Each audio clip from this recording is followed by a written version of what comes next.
Many thanks for choosing us. My name is Aisha Ibrahim. We're also live on Facebook, YouTube, Instagram, and Twitter at Joy News on TV. My personal handle is @Denana Aisha. This afternoon, minority in Parliament is sending out a passionate appeal to the independent power producers who have threatened to shut down their plants from tomorrow due to government's indebtedness. The minority say if the IPPs carry out this threat, the country will witness load shedding on a scale never seen before. Speaking to journalists, minority spokesperson on energy, John Jinapo, called on government to show leadership. Indeed, the Mines and Energy Committee met the independent power producers over the weekend. The situation is indeed dire. We are on the brink, and if nothing is done, the independent power producers will shut all their plants, bearing in mind that these IPPs constitute about 70%, to be specific, 67% of thermal power produced in Ghana. So a shutdown of their plants would mean that this country would experience massive load shedding, massive blackouts, massive dumsor that has not been experienced before. But when 50% of the total power produced is taken out, your guess is as good as mine. I have spoken to former President Mahama, and he has indicated that on his behalf, I should make a passionate and humbling appeal to these independent power producers, that for the sake of this country, he's making a passionate appeal to them to reconsider their decision towards shutting their plants on the 1st of July. That is the deadline they've given to government. And so I want to make a passionate appeal and plead with the independent power producers to give government and the nation some more time. But even as we are pleading with them, we wish to call on government to demonstrate leadership, to show commitment. And I think that the approach being adopted by the finance minister will not resolve the issue. The finance minister, instead of dealing with the chamber of IPPs, is engaged in selective payments, discriminatory payments, selecting some preferred IPPs, paying them, and leaving others to their own fate. We want to call on the finance ministry and government, and particularly the president, to intervene urgently in this matter and ensure that we find an amicable solution. The debt as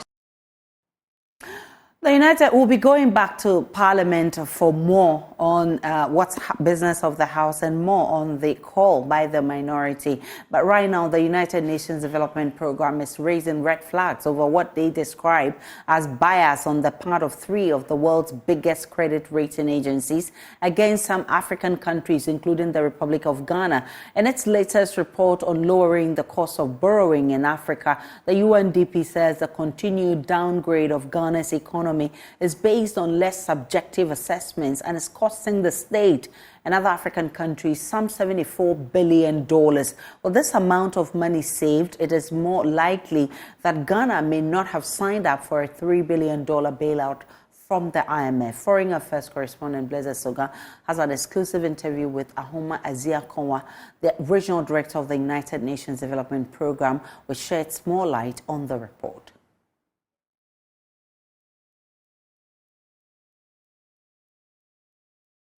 So that's an issue, but there are ways to make finances cheaper for the continent. That's something we have to look at, and we've been looking at it at UNDP. For instance, we just did a study on the cost of borrowing and the credit rating bias that puts African countries at a disadvantage. If we can deal with that, you save $75 billion a year for just 16 countries that we surveyed. Are you saying this is becoming a reality? Because our president raised that during the AfriExim meetings, where there's this continental push for our own standards and ratings. Is that the solution to the problem? That's part of the solution. I mean, you will always have to participate in the international rating agencies, because they have a standard. Because we can't do without them. Exactly. Yeah. But I think that you can influence how they rate Africa, and it comes back to the perceptions. A lot of it is really perceptions. I mean, there are facts and there's a reality that you have insecurity in some cases and you have foreign exchange volatility in other cases. Yeah, don't get me wrong. There are reasons why all of these ratings are as bad as they are in some cases. But, it's not taking into account all the data, and it's also not always objective. Some of it is subjective. We know that there is, this country, Ghana, is surrounded by countries that are in violent extremism situations, so it must be risky. President Akufo-Addo for some time now has raised concerns over how Ghana is being shut out of the international market because of this alleged bias. He made this known while speaking at the AfriExim annual meeting in Accra last week. And I can comfortably and convincingly say this. As the AU champion for African financial institutions and leader of a country which recently had to deal with one of the most difficult periods in its post-independent history, difficulties which were exacerbated by the reckless behavior of rating agencies that engaged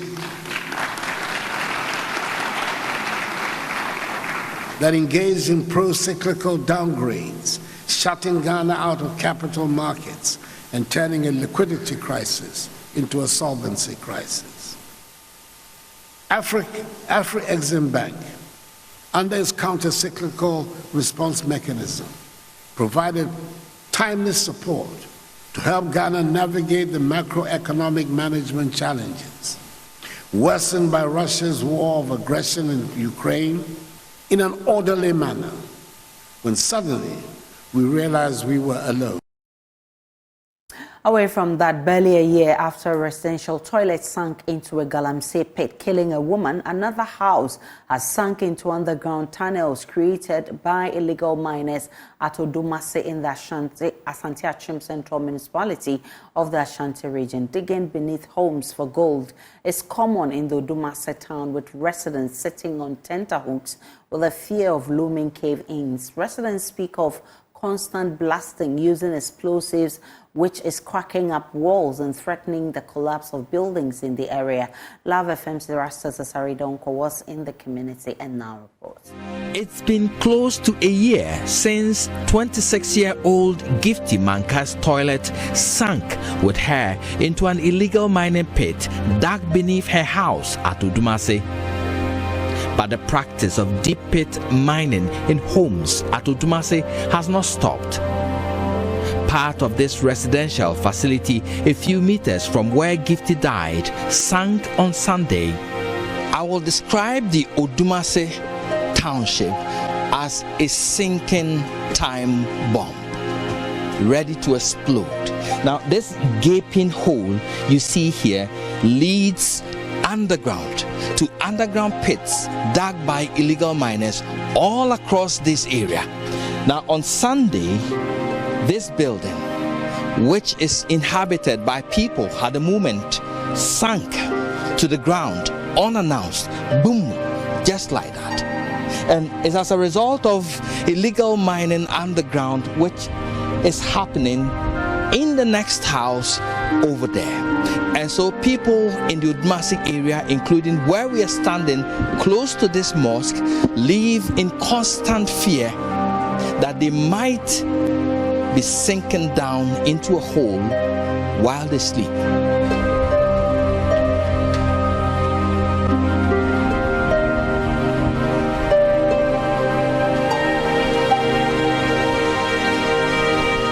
Though there were no casualties, residents sit on tenterhooks.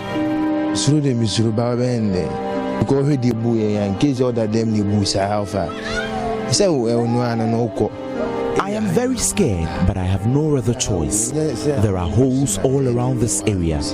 They've dug almost everywhere because of galamsey.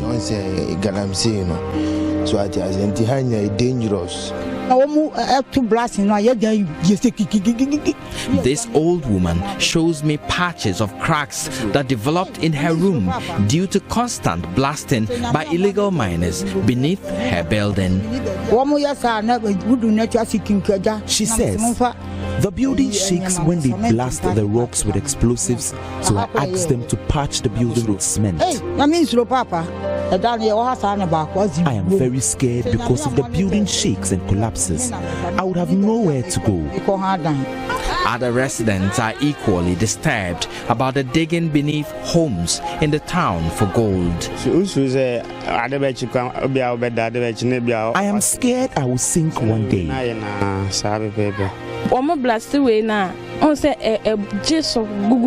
When they blast the rocks, the building shakes. She says, we sometimes think we will sink and die one day.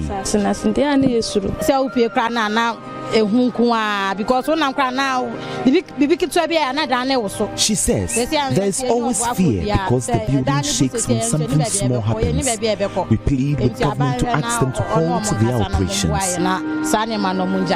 One of the mining fields can be found in this house. Our drone reveals the entrance to one of the deep pits through which miners enter to dig for gold beneath houses at Udumase. Packed with sacks of earth, this mine house is said to belong to one Alhaji Idi. A disturbed MC for Ashanti Central, Yao Kwachi, tells Love News attempts to stop the illegality have proved futile. When it came to our notice, we made an arrangement. Some of them were arrested and sent to courts. The rest that will be in the house will let you know they are not doing it. Before you realize they will be doing it at night, that order. We have made several efforts to, prevent these things, to stop them. But it keeps going on. The attempt that we made was to, pull down all those structures, pull them down. But amazingly, some of the members within those houses they are doing are still living in that houses. We gave them notices to leave there. Financing becoming a problem to pull them down. We are also thinking of where we are taking these people who are still in these houses too. So that has been a challenge. And, we are doing everything possible. Now, as it is, we are making plans to, look for funds elsewhere and to pull some of them down to serve as a deterrent to the other people living around those areas because it is becoming dangerous. Reporting for Joy News, Erastus Asaredonko, Udumase, Ashanti Central, Ashanti region.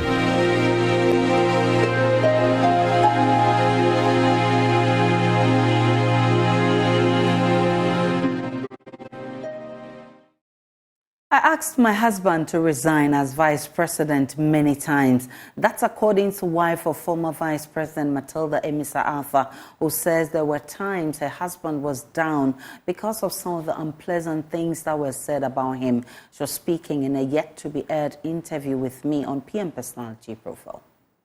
Was there a time that you told him to actually pull out, resign? Many times. And let's have many peace. times.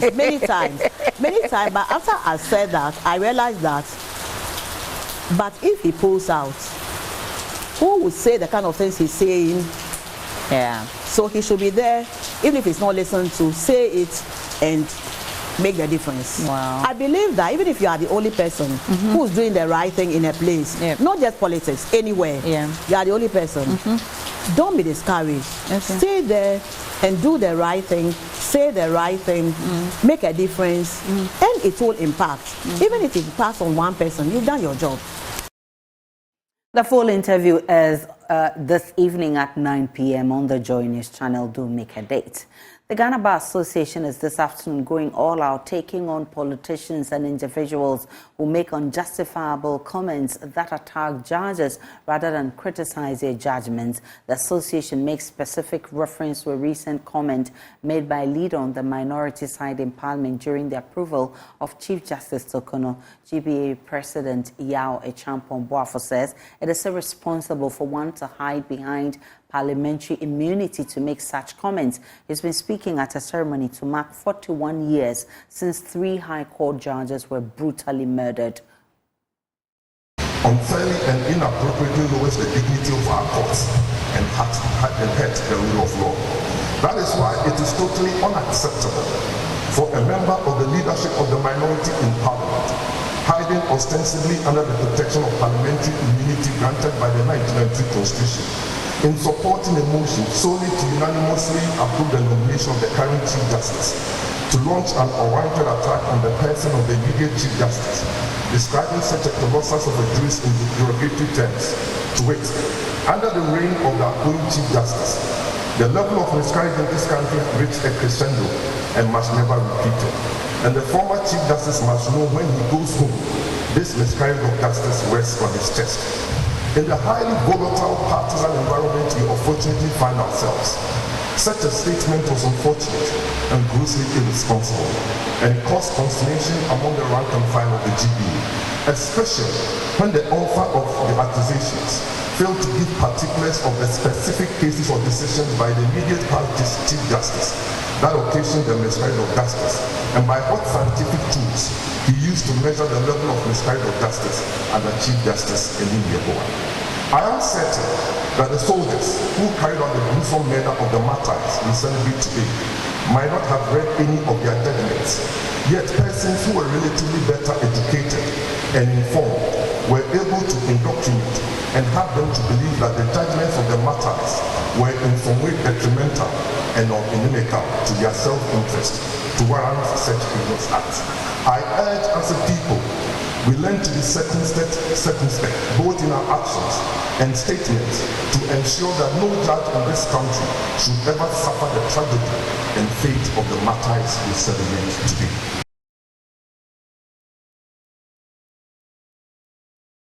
We can go back to Parliament, where the minority is sending an appeal to IPPs not to shut down their plants starting tomorrow. Parliamentary correspondent Kweku Asante has joined us with more. Kweku, the Mines and Energy Committee have met the IPPs. Has there been any resolution?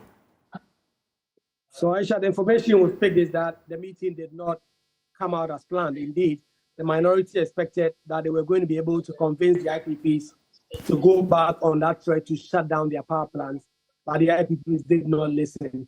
The IPPs say that they need a lot of money now because they need to maintain the plants, they need to buy fuel, they need to do a lot of things to keep the plants in motion so that they can produce power for Ghanaians.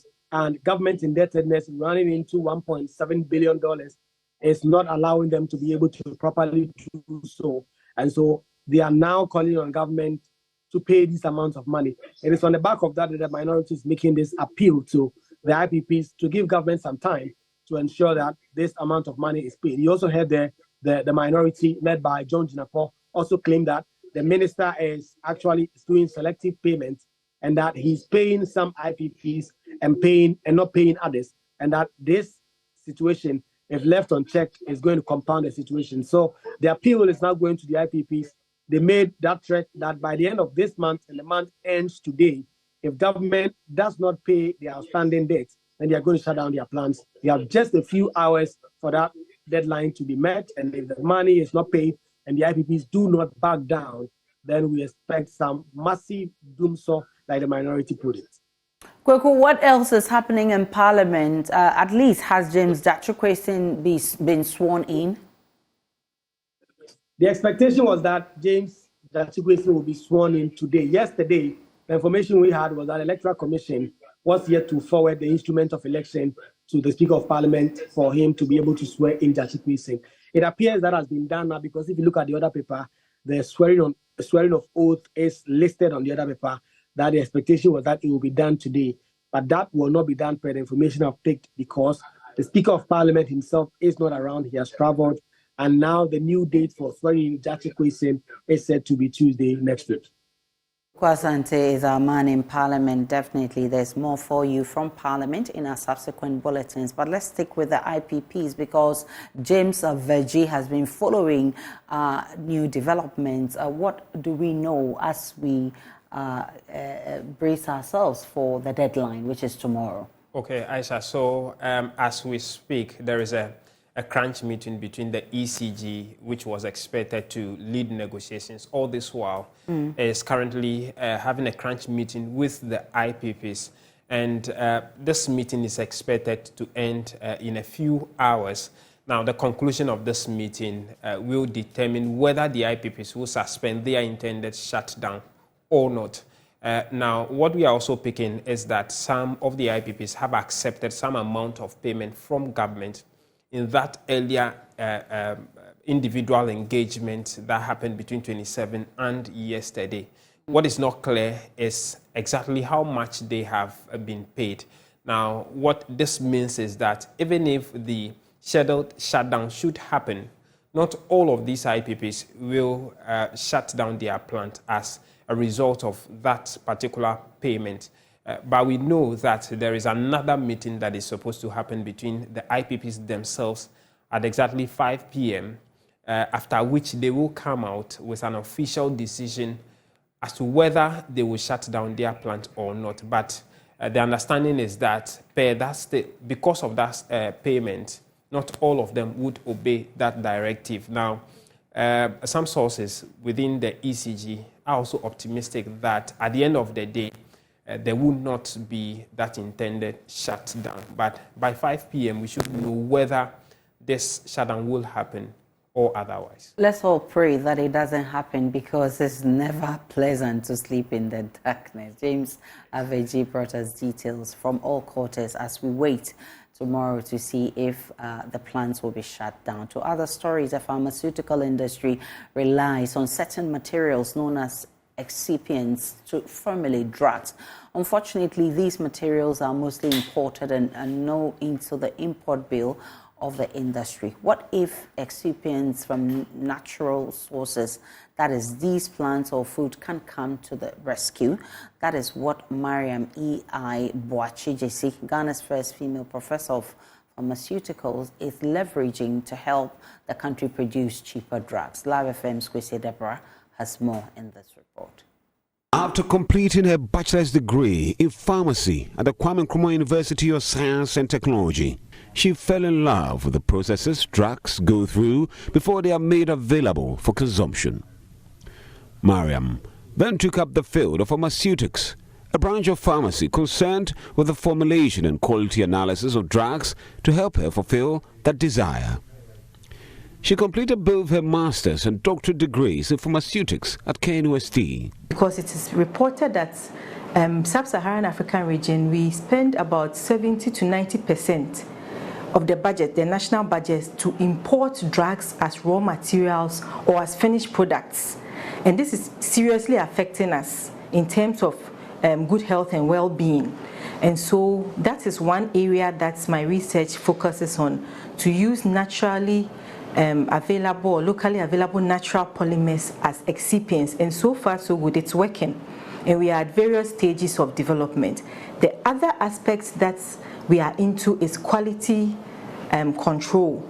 Now, there are a lot of substandard and counterfeit or fake medications in the system. And I know the regulatory agencies do a lot of post-market surveillance to check the quality of drugs on the market. However, it's not enough. So one of the key things that we do is that we try our best to do this post-market surveillance. We pick samples of drugs from pharmacies, from over-the-counter medicine seller shops, and test them to make sure that they are up to standard.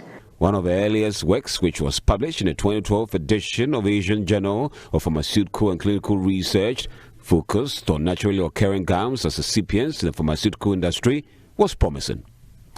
Professor Mariam and colleagues found that adding cashew gum to paracetamol enhanced the drug's mechanical strength while not hindering how the drug is released in the body.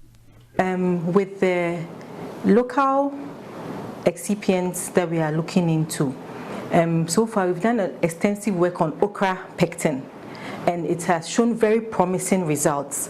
And so the future is bright, actually. And one key thing about this research is that, you know, in Ghana, we have seasons for certain food products, so like yam and okra. And during the bumper season, we have them in abundance, and we have no way of storing any of it. And then in the lean season, there's nothing. It's all gone bad, left to rot on the farms. 12 girls from low-income backgrounds have been equipped to become tech-savvy. Having completed a 6-week coding course organized by the Soronko Academy, the beneficiaries aged between 17 and 25 are now empowered to undertake various tasks in the digital space. More in this report. A total of 300 girls have so far benefited from the Soronko Academy Digital Skills course, which was launched in the year 2020. The initiative was instituted with the objective to equip girls in basic Microsoft Word, PowerPoint, G Suite, color creation, among others. Beneficiaries are expected to be prepared for their digital economy after enrolling for the course. Originally introduced in the wake of the COVID-19 pandemic as a basic literacy project, the Soronko Academic Digital Skills course has developed into an economic empowerment project with focus on job creation. The 12 participants are the last batch of beneficiaries of the project. The Accra Rotarian President, C.C. Bruce Jr., tells us more. We all know women are underrepresented in technology. So the focus of this project is to train them in coding, which is the foundation of technology. And we also added soft skills to build their confidence in their public speaking and to prepare them for various areas, any area they want to develop themselves in future. Chief Executive Officer of Soronko Academy, Regina Honu, said coding is a new language which everyone must learn. Coding is like any language that you learn, they are the foundations of the language. So anybody can learn to code. I think in today's world, the new literacy we have is reading, writing, and the ability to code. Because how our world is being more enabled digitally, without that ability, you'll be left behind. Some of the participants shared their experiences. I saw them on LinkedIn and I saw this opportunity. I was like, should I try it? So I know nothing about coding, but let me just give it a try because I'm a student from the University of Ghana and scheduling this with my academics is going to be stressful. But I was like, let me give it a try. And it's been amazing since on the inception of this program. It's been amazing. I've learned a lot. I think that this has been very, very insightful for me, particularly because it was challenging. Because I've always heard about coding, but I didn't know that coding could be easier when you put yourself to learn it, right? So I think that the opportunity given me has given me like the confidence to be able to take on projects and challenge myself to do better all the time. Certificates of coding were presented to the participants. Karen Obain's report read to you.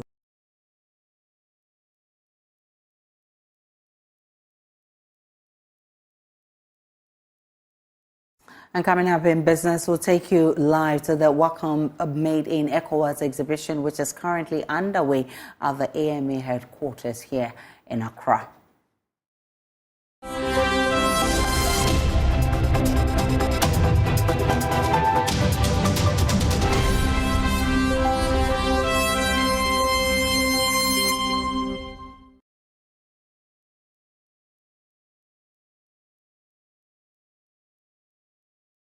Welcome to business. My name is Darryl Kwao. The maiden edition of the Welcome Made in Ghana ECOWAS exhibition has officially commenced in Accra under the theme Enhancing Intra-Regional Trade to Empower Local Industries. Over 60 MSMEs operating in the processed foods, cassava and cosmetic sectors are showcasing their products and services at the forecourt of the Accra Metropolitan Assembly Office Complex. That's where James Ishan is joining us from. How are things shaping up over there, James?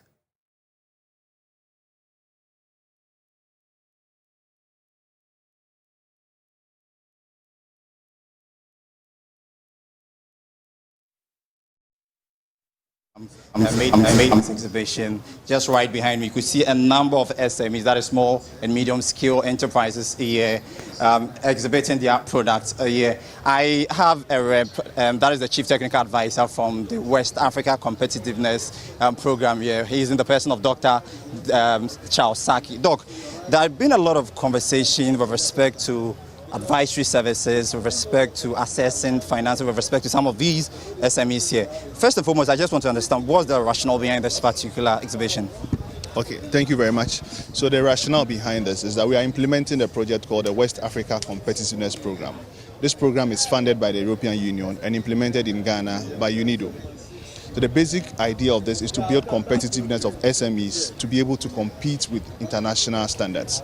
So basically this project has been in operation since 2019. We've built capacity of a lot of SMEs. And now we are giving them the opportunity to exhibit their products to the wider world, to let people know what they have, the quality that they have, that their products can compete with any other SME or any other product produced by any multinational in terms of cosmetic products, in terms of cassava derivatives, and then fruits and mixes. Right. So out of this, are there any provisions with respect to advisory service in as much as they're trying to exhibit their product? Are there any advisory services engaging other financial institutions and all that? Yes. We have the Ghana Standards Authority. They have a stand here. We have Food and Drugs Authority who are also here, who are providing advisory services to these SMEs in terms of quality, in terms of registration of products. For finance, we all know everybody says finance is a problem. As you can hear in the background, we have Access Bank who is here engaging the SMEs on access to finance and guiding them on what to do to be able to access finance, to be able to export and then even expand their production. It's a 3-day program. Today is the second day. Now, talk to me, how has it been going so far? Well, so far, as you can see, there are a number of SMEs from we say it's a West African maiden fair. So you have a number of countries from West Africa, having a firm from Kenya who is also. There surely is. Ask your pharmacist. All right, James Ishan reporting from the forecourt of the Accra Metropolitan Assembly. We're taking you back there for the Wacom Made in Ghana exhibition. An export promotion authority, which has been funded by the United Nations Industrial Development Organizations. They are trying as much as possible to cushion the operations of various small and medium enterprises across the sub-region, that is the ECOWAS sub-region. They are giving other advisory services, also making sure their products are being sold to other places. Right behind me, you could see a lot of stands here. You could talk of the lamb share product, the PCC Organic Oils Ghana Limited. These are not products that are actually from just in Ghana. I mean, they are coming from other countries like Liberia, Nigeria, Guinea, and basically these are products from the West African sub-region. So that's the situation here at the second day of the Made in ECOWAS program at the forecourt of the Accra Metropolitan Assemblies. Over to you, Dario.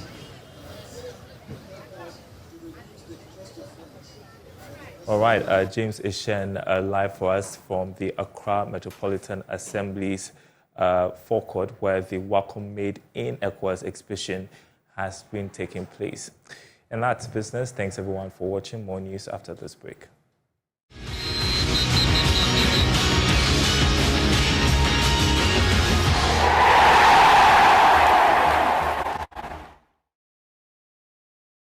Time now for sports, and in this week's edition of Prime Take, Muftau Nabila spoke with former Black Stars captain Stephen Appiah. Here are excerpts.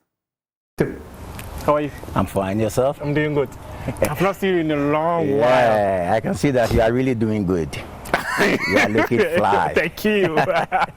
You see, there's one thing there. There are many things people don't know about you. Yeah. But one of the things too people don't know about you is the fact that it is very difficult to get you, or very rare to get you to speak. Yeah. Today I'm here. I'm in front of you. So what are the other things that people don't know about you? Oh, the other things. I think people know everything about me, but most of the things, my Choco days, people doesn't know. I mean, people saw me playing for Accra Suffolk, from Accra Suffolk to under 17, under 20, and moved to Europe. And my career, that's where people know, but there are certain deep details that people doesn't know. What are they? Some of them, I think that I have to keep it for myself, because definitely one day I will write my book and I will put them in. So it should be a surprise. But I mean, I have certain deep details. Even though when I mentioned I was born in Choco, grew up in Choco, and when you know that environs, you have to know that. I mean, I've come from a long way. It wasn't easy, but yeah, I am at East Legon. How would you describe that foundation? How do I describe? I think I have to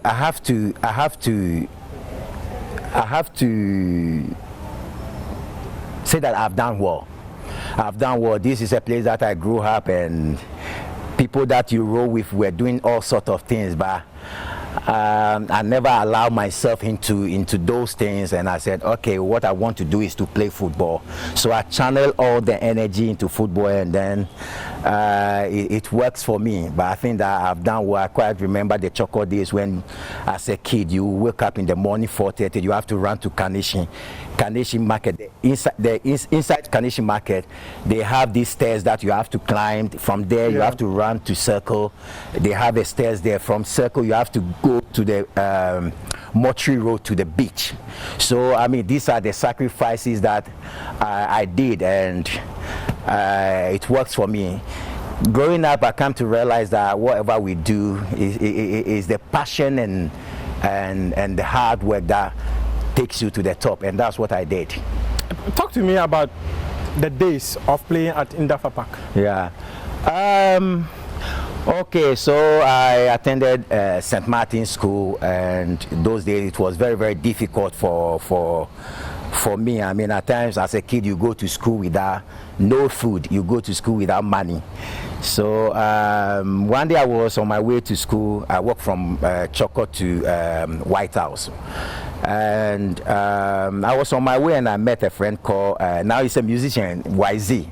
Oh, really? Yeah, YZ, they were very, very rich, and I met YZ. YZ was like, Stephen, are you going to school? I said, yes, I'm going to school. He said, no, we shouldn't go to school today. I mean, follow me, let's go to Salvation. I've never been to Salvation Park.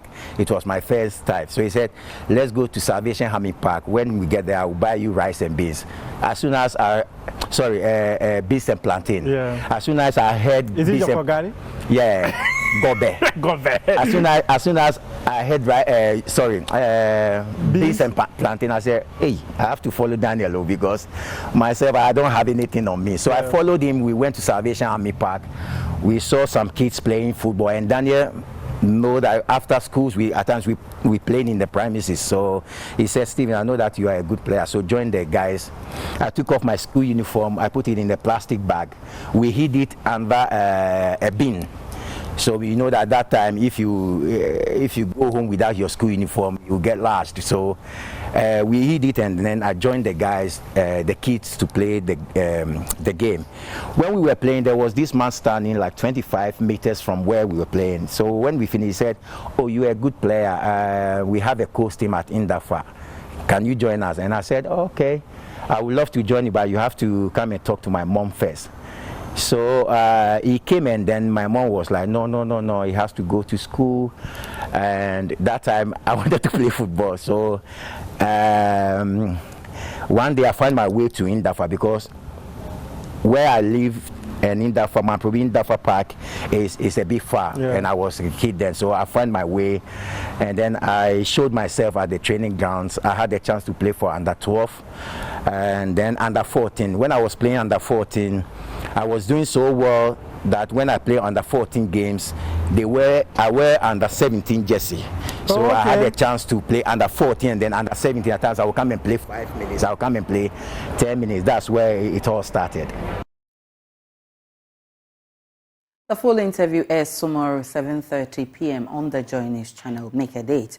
Now, 25 schools in the Ashanti region, including Prempeh College, are gearing up to dethrone Opokowari School for the bragging rights as a quest to crown a school as the best science school in the region begins today. The 3-day contest will see some of the region's best schools slug it out for academic supremacy. Emmanuel Bright Kwaku has more.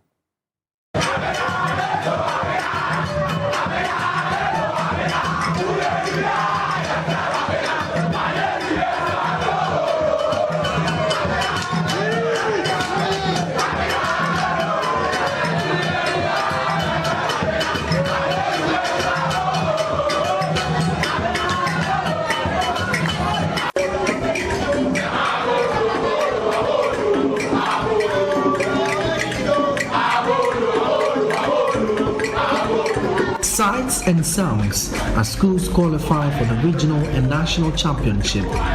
80 schools in the Ashanti region battled it out for one of the 18 available slots for the region. The schools will be joining 8 seeded schools from the region to square up in the regional championship.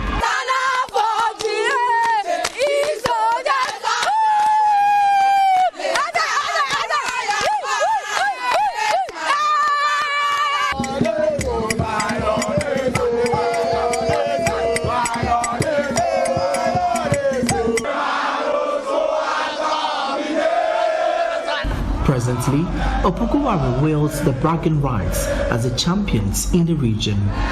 But would they pay loyalty to Akata Slopsa and allow the trophy slip them by as the two lovebirds clash in a contest? What is going to happen? We will slaughter them. We will slaughter them. We will stamp on them. We will kill them.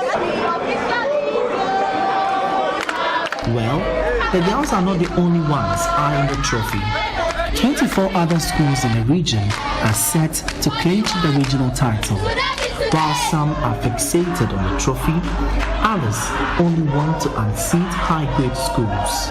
As for now, I want to unseat either Prempe or Was. You want to unseat? His prayers may have been answered as he clashes with Prempe College.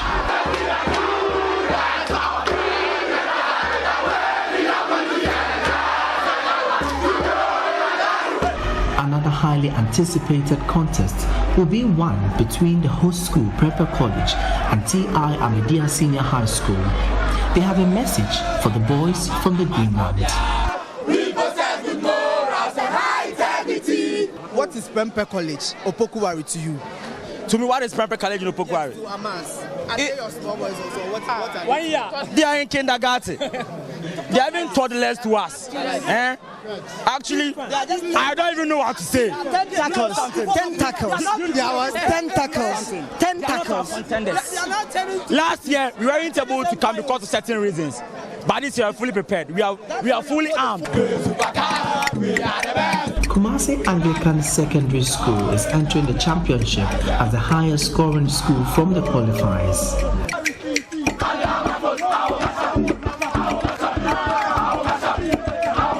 We are all ordinary people, but our cast is an extraordinary person because we have extra strategies for them. We are the brilliant students in Ghana, no doubt to doubtless. We are going to win it 7 times. For a number of students, it is time to make a statement for their schools. You know, World Cup, who won? Argentina. They were wearing what? Blue. You get me? Champions League, who won? Man City. Their jersey is what? This year is our year, and we are also wearing what? We are not scared.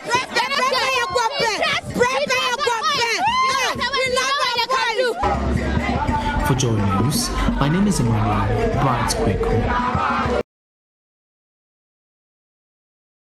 And as I wrap up the bulletin this afternoon, my name is Aisha Ibrahim. Log on to myjournline.com. There's more of the news and updates of all the developing stories. Do enjoy the rest of our program.